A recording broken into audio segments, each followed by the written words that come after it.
যদি আপুনি Facebook Instagram বা হোৱাটছএপ বা যিকোনো ছ'চিয়েল মিডিয়া হেণ্ডেল কৰি আছে নিজৰ please be particular about your account আজিকালি খুব বেয়া কাম হ'বলৈ আৰম্ভ হৈছে চ' প্লিজ খন্তেকীয়া ফেম নেম আৰু হেপিনেছৰ কাৰণে নিজৰ লাইফটো ধ্বংস নকৰিব এনেকুৱা একো পোষ্টে শ্বেয়াৰ নকৰিব যিটো পোষ্ট হয়তো পিছত আপুনি ডিলিট কৰি দিব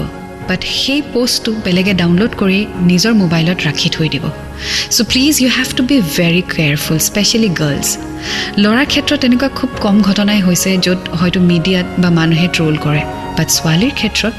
পুতুককৈ মানুহে শ্বেয়াৰ কৰে ট্ৰল কৰে গতিকে আপুনি বহুত বেছি এলাৰ্ট হৈ থাকিব লাগিব যেতিয়া আপুনি এনেকুৱা ধৰণৰ কাম কৰিম বুলি ভাবে বা ভাবে যে শ্বৰ্টকাটেৰে নিজৰ ফেম বনাই লওঁ প্লিজ ডোণ্ট ডু ইট